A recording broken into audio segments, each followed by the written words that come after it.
इस न्यूज के प्रायोजक है आहूजा अगरबत्ती।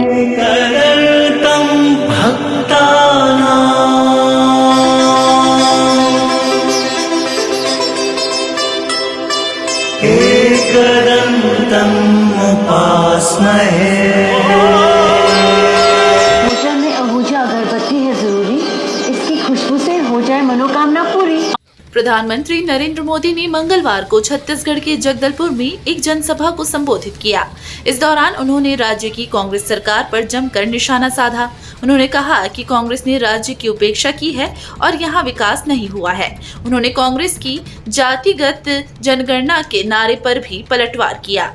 प्रधानमंत्री मोदी ने कहा कि कांग्रेस आबादी के हिसाब से हिस्सेदारी की बात करती है, लेकिन यह देश को बांटने की कोशिश है। उन्होंने कहा कि सबसे बड़ी जाति गरीब है और सरकार गरीबों की भलाई में लगी है। प्रधानमंत्री ने छत्तीसगढ़ में 27,000 करोड़ रुपए की विकास परियोजनाओं का भी शिलान्यास किया। उन्होंने कहा कि ये परियोजनाएं राज्य के विकास में महत्वपूर्ण भूमिका निभाएंगी। मेरे परिवारजनों, कल से कांग्रेस ने एक अलग लाभ आरोपना शुरू कर दिया है। ये कांग्रेस के नेता कहते हैं, जितनी आबादी उतना हक।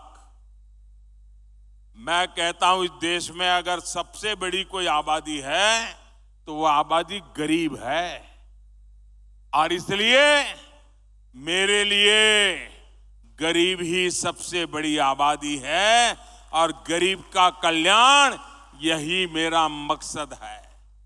मैं सोच रहा था कि पूर्व प्रधानमंत्री मनमोहन सिंह जी क्या सोच रहे होंगे।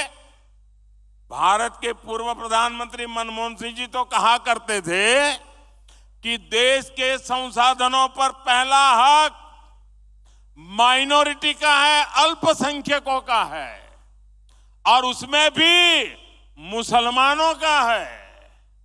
अब कांग्रेस कह रही है कि आबादी तय करेगी कि पहला हक किसका होगा। यानी क्या अब अल्पसंख्यकों का हक कांग्रेस कम करना चाहती है क्या? और आबादी के ही हिसाब से ही अब तय होने वाला है, तो पहला हक किसका होगा भाई? किसका होगा? आबादी किसकी ज्यादा है? किसका हक होगा? जरा कांग्रेस वाले स्पष्टता करें, क्या आबादी के हिसाब से हक मिलेगा क्या? तो क्या अल्पसंख्यकों को कांग्रेस हटाना चाहती है क्या?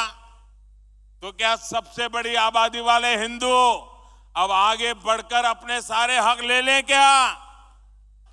मेरे परिवारजनों, मैं पिछले काफी समय से कह रहा हूं और फिर आज दोहरा रहा हूं कि कांग्रेस पार्टी को अब कांग्रेस के लोग नहीं चला रहे।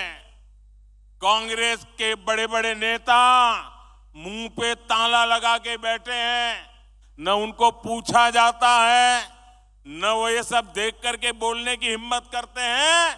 अब तो कांग्रेस को आउटसोर्स कर दिया गया है। कांग्रेस को अब ऐसे लोग चला रहे हैं, पर्दे के पीछे लोग ऐसी कमाल कर रहे हैं, ऐसे खेल खेल रहे हैं जो देश विरोधी ताकतों से मिले हुए हैं। कांग्रेस किसी भी कीमत पर देश के हिंदुओं को बांटकर भारत को तबाह कर देना चाहती है। कांग्रेस गरीबों को बांटना चाहती है। मोदी ने पिछले 10 साल में सारी योजनाएं ऐसी बनाई ताकि गरीबों में एक आत्मविश्वास पैदा हुआ है। और मेरे लिए तो इस देश का गरीब यही सबसे बड़ी जाति है, यही सबसे बड़ी बिरादरी है। अगर गरीब का भला हो गया, देश का भला अपने आप हो जाएगा। आज तक कांग्रेस ने यह खुलासा नहीं किया है कि कांग्रेस ने एक दूसरे देश के साथ क्या गुप्त समझौता किया है, लेकिन देश देख रहा है इस समझौते के बाद कांग्रेस और ज्यादा भारत की बुराई करने में मजा आने लगी है। भारत के अच्छी बातों को बुरी तरह पेश करने में मजा आ रही है। ऐसा लगता है जैसे उनका भारत का प्रेम ही कम होता जा रहा है। मैं सभी देशवासियों आपको आगाह करता हूं, कांग्रेस और उसके सहयोगियों की इस नई साजिश, हमें सतर्क रहना चाहिए। और अगर हक की बात करनी है तो मैं कहूंगा कि इस देश के संसाधनों पर पहला हक भारत के गरीब का है। गरीब चाहे वो दलित हो, गरीब चाहे वो पिछड़ा हो, गरीब चाहे आदिवासी हो, गरीब चाहे सामान्य वर्ग से हो, हमें सबसे बड़ी जाति मेरे लिए गरीब है। हमें गरीब की चिंता करनी है, हमें गरीब का जीवन बदलना है। कांग्रेस देश के लोगों में आपसी खाई बढ़ाना चाहती है, वैर भाव बढ़ाना चाहती है। इसलिए कांग्रेस अब पूरी नई भाषा बोलने लगी है। छत्तीसगढ़ के मुख्यमंत्री भूपेश बघेल ने प्रधानमंत्री नरेंद्र मोदी के हमले का जवाब दिया। उन्होंने कहा कि मोदी ने नगरनार स्टील प्लांट के निजीकरण पर कुछ नहीं बोला। उन्होंने कहा कि कांग्रेस नगरनार को बेचने के खिलाफ है। मोदी जी कह रहे हैं कि सरकार के कोई भी नेता नहीं पहुंचे, सरकारी कार्यक्रम है और मोदी जी से डरते हैं, इसके कारण कोई भी कांग्रेसी नेता नहीं पहुंचे। हाँ भाई, मोदी जी डरते हैं क्योंकि सबको जेल में डालने का, पत्रकारों तक के जेल में डाल देते हैं, तो फिर तो बचत लोग तो डरेंगे। इसी आईटी तो बिल्कुल कुत्ते बिल्ली उतने नहीं घूमते मोहल्लों में, उतना वो घूम रहे हैं, तो डरेंगे ही भाई लोग। जो एक बार जेल चला गया, जमानत भी नहीं होना है, तो डरेंगे ही। दूसरी बात यह है कि हम नगरनार प्लांट का विरोध नहीं कर रहे। नगरनार प्लांट तो हम लोगों ने जमीन उपलब्ध कराया, एनएमडीसी को दिया जमीन, और उसके बाद प्लांट लगा। प्लांट शुरू होने से पहले इसे डिसइन्वेस्टमेंट की लिस्ट में डाल दिया गया, सूची में डाल दिया गया, निश्चितीकरण करना है। ये कौन सी बात है? प्लांट शुरू ही नहीं हुआ, उसके पहले बेचने की तैयारी। अब हम तो केवल एक आश्वासन चाह रहे थे प्रधानमंत्री जी से कि ये जो संयंत्र है वो बिकेगा नहीं निजी हाथों पे। मांग केवल इतना है। इसी कारण से शांतिपूर्वक बस्तर बंद हम लोगों ने किया, न चक्का जाम किए न किसी को रोका है।